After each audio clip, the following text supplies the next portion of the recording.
From New York City, for our viewers worldwide, I'm Taylor Riggs, and for Jonathan Farrow, Bloomberg Real Yield starts now.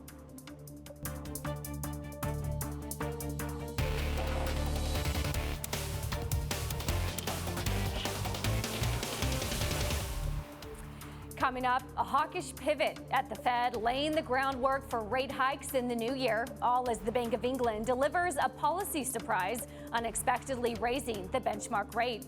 And investors grapple with global monetary tightening as central banks look to pull off the balancing act. First, we begin with the big issue, global central banks going their own way. The Fed is, quite a bit closer to actually lifting off. They just have to open up their options. We're not going to pull the liquidity too early. Some of this is also confidence in the central banks to say they are dealing with it. Communicating that they all want to be nimble. I do think that they've been trying to catch up. Similarly, the Bank of England in the minutes today said basically the impact of Omicron will be reassessed in February. They're doing the right thing, focusing on the labor market, but the timing of things has been a bit complicated. If policymakers are now tackling short-term inflation dynamics more credibly, that is boosting up consumer confidence and is likely to actually improve growth projections. Joining us now, Peter Yee of Northern Trust, Collin Martin of Charles Schwab, BlackRock's Marilyn Watson will be joining us shortly. So, Collin, let me start with you. As you think about this week and what happened really on Wednesday, if we start with the Federal Reserve, is it a market that is relieved that at least we know that they're taking inflation seriously? I think that's a good way to frame it. I'd say relief is probably the answer. When you look at how the markets reacted after the announcement, what at first looked like it could have been somewhat of a hawkish pivot because we saw those dots increase so much from just one hike at the last meeting to 3 this time. But when you looked at the market reaction, yeah, you saw short-term rates move modestly higher. Stocks continued to rise. So it's not like there was concern that it was too much of a shift and they were going to suddenly slam on the brakes. I think they communicated it clearly. The markets digested the information, and now the market looks to be ready for a couple of rate hikes next year. Peter, do you agree that the Fed struck a nice tone of balancing really some of the inflationary data and then, of course, some of the concerns about not scaring the market? Yeah, I think they did a relatively good job trying to find that balance. But some of the things that, really stick out to us as it relates to the dot plots, we do think those forecasts are just kind of way ahead of what the reality is going to be. A lot of times we try to take, analyze the Fed with a lot of precision and try and, really focus on when the rate hikes are going to happen. But the one thing that really stuck out to us was the terminal rate. The terminal rate in the median dot plots was at 2.5%.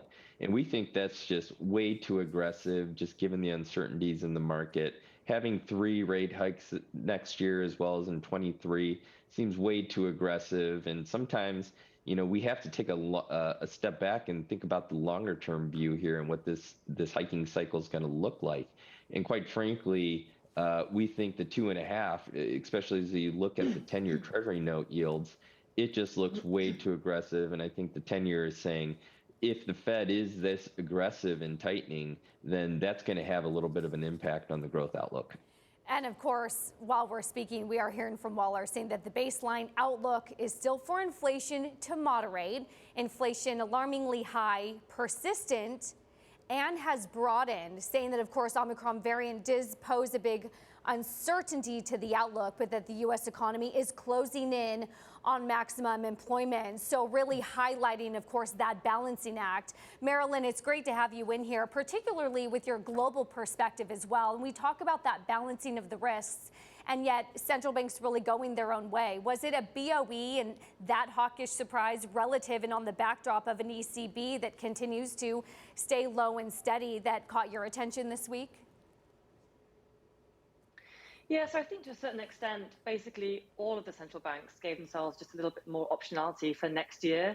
They all clearly referenced the fact that inflation is higher and is a bit more stickier than they had anticipated earlier on this year. And I think they are really all signaling that they're very willing to address it much more forcefully going into next year. The Bank of England did surprise the markets a little bit with the 15 basis point hike, because I think they had sort of tempered down expectations for that a little bit. But given that inflation in the UK, it's above 5% now, it's set to probably hit about 6% next year, then I think they're giving themselves a little bit more options going into next year. Likewise with the Fed, they're very, very clearly saying that they are now really very, very focused on inflation. And even with the ECB, obviously the ECB continues to remain its very, very loose monetary policy stance. But nevertheless, I do think it was possibly on the slightly hawkish side, where it didn't maybe announce as much of an asset purchase sort of envelope size next year as maybe the market had anticipated. But so I think all three central banks were all just signaling that inflation is a very important factor going into next year, and they're all willing to act if they need to. Collin, you were nice enough to go cross-asset for us earlier. Of course, it is real yield, and we're focused on bonds, but you were highlighting some of the cues, perhaps, that the market was also taking from the equity perspective as well. And that's really where I wanted to tie in some of the results of the latest Bank of America Fund Manager Survey, which earlier this week showed that a policy error by central banks is the top concern. About 46% of credit investors, it was marking one of the largest ratings for a top worry in the history of the survey. So, Collin, are we past that worry, or is there still room for a policy error here as we head into next year? Well, I think there could be a worry. What would concern us would be an even faster pace of hikes than what those updated projections are telling us. When you look at the credit markets, specifically the lower rated parts of the market, like the high yield or junk bond market, a Fed rate hike cycle, and especially when it gets to that neutral rate, that's what can kill a credit rally. For now, though, we're not too concerned. While rising inflation and the risk of less easy monetary policies can lead to more volatility with junk bonds, we don't expect a sustained rise in spreads or sharp declines in prices, just because the fundamental landscape is still really strong. Growth is still high, albeit decelerating a little bit, and corporations have plenty of liquid assets on their balance sheets. Corporate profits remain at all-time highs, and demand remains strong given the low-rate environment. So, we expect more volatility in 2022, but not suddenly these sharp price declines, especially with junk bonds. And we are going to do a lot of credit in the next segment as well, so stick with us, because I have a few follow-on points on that as well. In the meantime, Peter, you were talking a lot about maybe the dot plot, highlighting that they were maybe way off the mark, or that the markets too are pricing in something that maybe you're not seeing. When you think about a policy error, what is the biggest policy error? Is it hiking too soon? Is it not hiking enough? Is it tying in a taper and a hike? Yeah, I certainly think the policy error could be they could be tightening way too quickly. I think the Fed does need to show and demonstrate some patience here, because there is a lot of uncertainty, especially if you look at things like the Omicron virus and the variant. And quite frankly, there's going to be even more after that. So we think the Fed historically has been very cautious, and we think that they have had a little bit of a departure from that point of view. But again, from our perspective, we just think the Fed, at least from the dot plots, are just way ahead, and it would be a very big policy error if all of a sudden, if some of these supply chain disruptions, the labor shortage, and heck, let's talk about the base effects that were one of the reasons why inflation was so high this year. It may actually reverse itself with the base effect calculations next year. And if the Fed all of a sudden sees inflation fall too quickly, meanwhile they're still on a tightening path, that may prompt the Fed to actually pause. And heaven forbid, if the growth outlook does get disrupted, and all of a sudden, the Fed has to reconsider, they may have to be pausing for longer, or potentially even thinking about easing again. So that would be a major policy mistake. Marilyn, do you see that over with the BOE as well? It was interesting that some of the analysis that I read seemed to say they were more worried about inflation than they are the variant or the economy. And yet the ECB clearly said that they're a little bit more worried about the variant in the economy than they were inflation. What is the risk of maybe not taking a stricter stance when it comes to inflation or the variant? So I think they took the measure this week to raise rates slightly, just so that it gives them a little bit more flexibility going into next year, when we can see a little bit more data around the new wave of the virus, we'll have a little bit more data around how the economy is progressing from there after the holidays and everything else. So I think the Bank of England, they do have, high inflation rates in the UK, and they have taken a small step to address that. And I think inflation is certainly a key concern. That being said, we will start to see some base effects coming through next year. We might start to see inflation dip down a little bit, but probably not before it increases, slightly more to 6% as well. I think in the Eurozone, it is a little bit different. And when you look at some of the economic data coming out of the Eurozone in terms of some of the PMIs, some of the other activity data, it has been slowing as we've seen the spread of further lockdown measures again, to deal with the virus. So I think the Bank of England really wants to just take a small step just to give themselves a little bit more flexibility going into next year. And I think in terms of the US, the economy there does remain on a very robust footing. If you look at the labour market, if you look at other economic activity, then again, I think there, if you look at the earnings backdrop, we do think it's going to continue to be, a very positive backdrop going into next year. I think the market's pricing in, when you look at the 10-year, some doubt around, the virus and what might happen there over the next few weeks. But I do think, the US economy does remain on a very solid footing. Collin, final question here before we wrap up at least this segment, really focusing on full faith and credit, and that is that of the balance sheet. And some of the commentary I'd read is we're so focused, of course, on taper and a rate hike. Are we spending enough time talking about the balance sheet discussion and the reduction of a balance sheet? I think we're probably spending the appropriate amount of time there. We heard from Powell that they are now discussing it. He alluded to that it was the first time it was brought up in the meeting. And I think when a question was posed about what kind of timing we can look like, he alluded to the fact that we'll probably be waiting a shorter period of time this time around for them to start shrinking their balance sheet relative to the last cycle. But I think that's going to be top of everyone's mind. When you look at the long-term rate, the terminal rate, as the other panelists mentioned, there's just not much room for the Fed to be hiking right now, given where long-term rates are. You wouldn't want the Fed to hike enough that it inverts the yield curve, but the balance sheet gives them a tool there. Now, it's not like we expect them to suddenly flood the market with treasuries, but that is a tool, and the way they communicate their plans can allow long-term yields to drift modestly higher. Peter Yee, Marilyn Watson, Collin Martin, everyone is going to be sticking with us because coming up next, it is the auction block. The U.S. Treasury pumping up its auction sizes with the debt ceiling showdown in the rearview mirror. This is Bloomberg.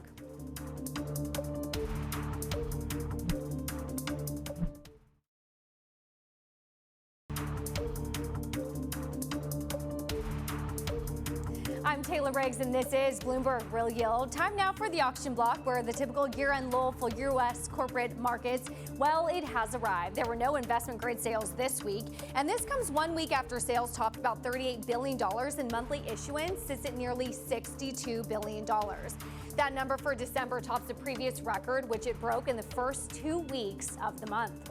There was a little bit of activity, though, in the high-yield market. Mobile gaming company Skills sold $300 million of notes after sweetening the deal's terms with a yield above 11%. Overall, U.S. junk bond issuance for the year is more than $457 billion. It is a record level. And over there in sovereigns this week, President Biden signed a $2.5 trillion hike to the debt ceiling. The U.S. Treasury is pumping up its bill auction sizes as a result. Meanwhile, investors looking to the credit space for insight into that inflation debate. Invesco's Alessio DeLongis weighing in. When you look at credit growth in the US or in the Eurozone is still very weak. Annual rates of growth to the corporate sector are really in the low single-digit rates. It's almost arguing that we are well on our way to renormalize out of the pandemic and to return to the low growth, low inflation world that we have had post-GFC. Peter Yee, Marilyn Watson, and Collin Martin, of course, still with us here. Marilyn, I want to start with you. Given the divergence that we've seen a little bit within the Euro area, what opportunities are you finding in credit? Yeah, so in the credit market in particular, we have switched more of our holdings in our non-constrained space over into European investment-grade credit, for example. There we like names where we have seen, as you mentioned, a slight widening, and we do think that the valuations are slightly better there. So we have allocated more money there. We're also short duration in terms of Germany as well, particularly given the ECB this week and the fact that they are sort of more on a slightly hawkish tilt, we do think we see more scope for maybe a slightly steeper yield curve there too, and also higher yields as well.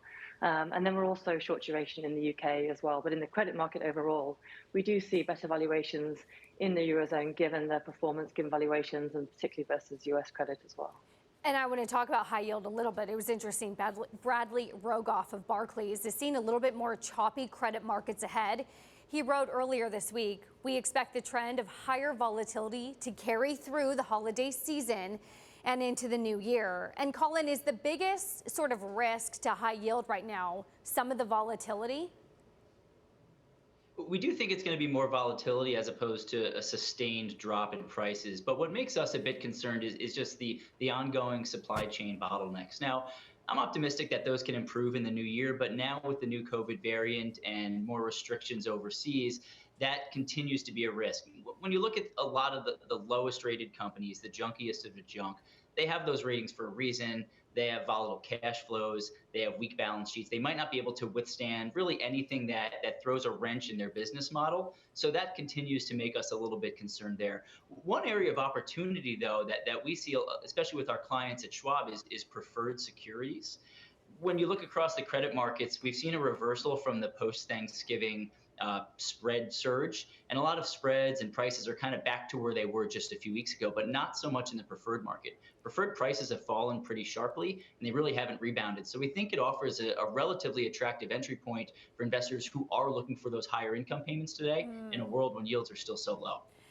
Peter, I want you to weigh in here because it seemed to me that you were taking a little bit of the other side of that debate. And Citigroup, frankly, was warning a little bit about this, saying that many blue chip U.S. companies are likely to boost their borrowings next year until they're rated just a few steps above junk.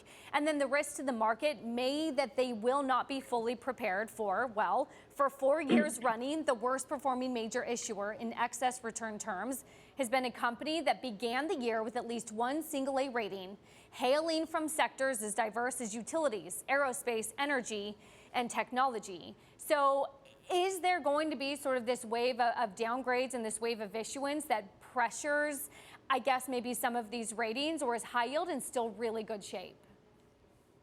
So we have our strongest conviction around high yield. We think investors should have exposure to high yield. Quite frankly, that asset class, we're forecasting returns in 2022 to be between 5 and 7%. You can get equity-like returns in high yield that generally has more consistent income streams, as well as it has the ability to just be a less risk tolerant asset class. Frankly, if you look at high yield for the next year, we think that fundamentals look really good, even for the lower quality credits. And we think just from a default perspective, historically, high yield defaults are roughly around 3.5%. We're forecasting for the next couple of years that defaults will kind of hover around 1%. And so with the higher income streams, with the better fundamentals, and with the lack of defaults, we think high yield is going to do really good in the next couple of years. Marilyn, I'll give you the final word. I think the big risk this year was that it was EM ex China. How are you finding China investable, if at all?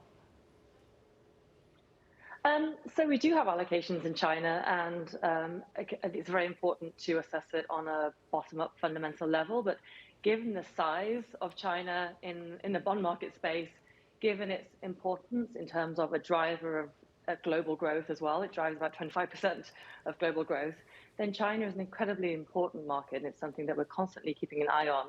And we might be being a little cautious and patient at the moment, but we do have allocations there.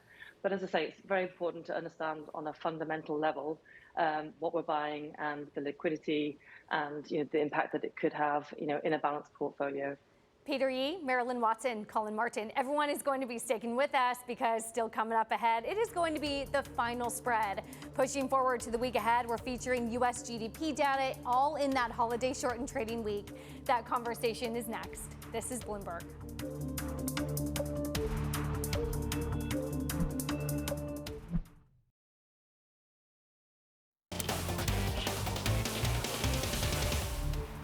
I'm I'm Taylor Riggs, and this is Bloomberg Real Yield. Time now for the final spread. All about that week ahead coming up. It is a host of U.S. data that's coming out next week. Starting with GDP on Wednesday, we're going to get personal income and spending data on Thursday. Plus, of course, the Fed's preferred inflation gauge and the University of Michigan Consumer Sentiment Survey. Of course, on Friday, U.S. markets, they're closed for the Christmas holiday. Peter Yee, Marilyn Watson, Collin Martin, of course, still with us. Final thoughts here, Marilyn, as you think about the next week, is it a big focus on GDP, or are we set sort of where we know we're going till March and maybe some of this economic data doesn't matter as much? I think the economic data does matter, but I think now where we are sort of coming towards the end of the year, I think the market is really focused on going into next year. I think it's very clear that, GDP is on a solid path. And I think really over the next couple of weeks, we're seeing very low liquidity in markets. I think, there won't be too many staff on trading desks. And I think the focus will be more on headlines around the virus and other things, and maybe around the economic data.